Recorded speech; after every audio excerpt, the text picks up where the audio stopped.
in your experience, why do you think they find it so hard to accept that there could be alternative theories to why these pyramids have been made? Well, I think that every academic discipline, anthropology, sociology, political science, economics, every discipline, especially one that's, is not totally uh, based in physics, like physics or chemistry. I think every major discipline suffers from the kind of things that Thomas Kuhn talked about in the structure of scientific revolutions, that they don't really take place through science. It's not really the advancement of science. There's other sociological factors and power factors that figure in. And so if you study the beginning of Egyptology in the 19th century, Flinders Petrie is often called the father of Egyptology. There are certain ruts that were built in from the beginning that are probably wrong. But because of the conservative nature of human institutions and disciplines like this, those errors become just part of the fabric of the discipline and almost impossible to change later. And so if you're going to get a PhD, just speaking very practically, if you're going to get a PhD in an American university, like Zahi Hawass did, like Mark Lehner did, if you're going to get a PhD, you're going to have to pretty much go along with some things that are entrenched in that discipline, or you're not going to get your PhD. And so that's the first thing I'd say is that their livelihood de- depends on adhering to a party line. But for most of them, they had to buy into that a long time ago. It's not like they're thinking, oh, I really believe that Larry's got something here, but I can't say it because I'll lose my job. I don't really think that goes on. I think that they were bought off a long time ago to just believe that those things can't be there, or they're so entrenched in the anthropological thinking of just being purely Darwinian based or something, that the Egyptian society hadn't advanced far enough. They didn't even have the wheel supposedly or whatever. Then you're simply not going to believe it. So I think to me it's obvious that it's there. I mean, I don't care if I even had a PhD from, the University of Pennsylvania or wherever. It's like it's obviously there. And there probably are a handful of Egyptologists that, that do believe these things. I'm sure there are. I know there are, but they're just not, they don't control the mainstream. Right. Yeah. Yeah. Yeah. I understand what you're saying as well about it's like from a young age you're taught one plus one is two. So that's the fundamentals of your learning. So these Yeah. guys have had fundamentals of their Like, learning. like people say to me all the time, because I talk about revelations from meters in the Great Pyramid. Oh, they didn't know, meters. So all the time you get that from people. They didn't know meters. And so it's like, okay, Wikipedia says they didn't know meters. Your eighth grade teacher taught you they didn't know meters. Your high school teacher taught you that.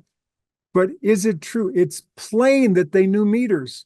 So that just to me, once I learned that, that just threw off all the stuff that I had learned about that. I'm not throwing out my whole education. I'm just throwing out the part where he said, well, they didn't know the meter because the French invented the meter in 1798 when they took the 1/10 millionth part of the quadrant from the pole to the equator through Paris. So the 1/10 millionth part of that was the meter. Well, since that's an Earth commensurate unit, the meter is related to the Earth. All ancient measures are related to the Earth, the cubit, the meter, and the foot. And the metrologists, I have a whole library here of the metrologists, John Michel, Harry Sievertson, John Neal. These are men who study these things. It was a discovery of the metrologists that all ancient systems of measure, and I mean all Chinese, Sumerian, Greek, Roman, British, all of them are connected. The British system goes way back before the British. We just use that name because it was widely used in the British Empire. I watched a video yesterday by Alan Green showing that the foot is probably the aboriginal measure. And the foot, the cubit, and the meter are related to the earth. So they're, in a sense, they're ontological, they're built into nature, and they're fundamental, and they were, to the extent that they were derived by humans, they were derived by humans studying the earth, and they were already built into the earth. So really, the cubit, meter, and the foot. So anyway, so since I know all that and believe it, and I know it's absolutely true, well, someone else who's learned all their life, well, the meter wasn't invented until the French in 1798. That's going to come as a huge clash. And so if those people aren't willing to look at the sources I've looked at, I mean, basically, Alan Green and Robert Grant have reasoned from creation, from from numbers themselves and from the measurements in the Great Pyramid. Alan Green has a whole video where he shows the measurements of the Great Pyramid yield, the cubit, meter, and the foot. But the metrologists haven't reasoned sort of from the ground up the way Robert Grant and Alan Green did. The metrologists have simply studied the measurements that exist in the world. And so you would expect if the Egyptian measure, the Chinese measures were developed independently from Sumerian measures, were developed independently from the British, then there would be no connection between them. People in China developed their length. The Sumerians developed their cubit. And it was found that they're all related to each other through even integer ratios. Two of the biggest ones are 440 to 441 and 176 to 175. There's also 6 to 7, 24 to 25.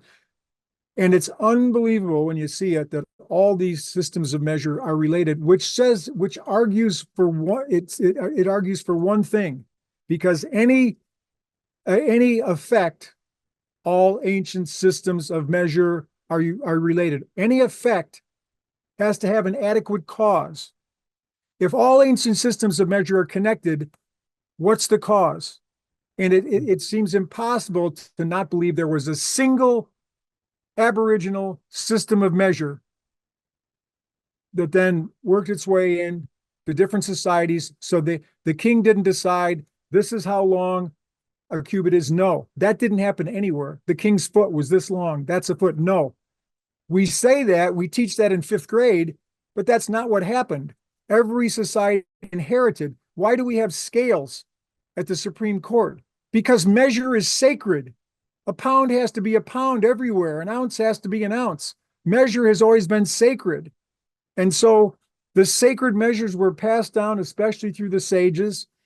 And so even when times when there was civilizations fell and stuff, there were still a few anointed scribes and sages that these numbers were kept. That to me is the only explanation that could explain how and I've done programs about this, but all ancient systems of measure are connected. Now, if you don't accept that conclusion, then you don't have to reason through to how did it happen, because you're not accepting that it's true. I'm simply saying it is. And there's no question that it is. The ones that do the earth measure, the guy from Oxford, Alexander Thom, the Heath, Robin Heath, Richard Heath, John Michel, they're the ones that looked at all these stone monuments, around the world, Baalbek, Stonehenge, Woodhenge, the Great Pyramid. And they show this unbelievable, knowledge of each other, like somehow they had a GPS where they all knew where the other ones were, but they also show they understood the size of the earth. And as I found many places recently, the speed of light. So these different, so the question's been raised by them for a long time, really, well, how do you explain that they knew the size of planet Earth long before it was supposedly discovered? How did they know the speed of light long before it was supposedly discovered by, Einstein, Michelson, Morley, the whole thing? And so it really begs for a different explanation of human origins that has been as largely, entertained. It calls for some different kind of explanation. You've got to explain. So a very common way for esoteric people is to say, well, it's Atlantis.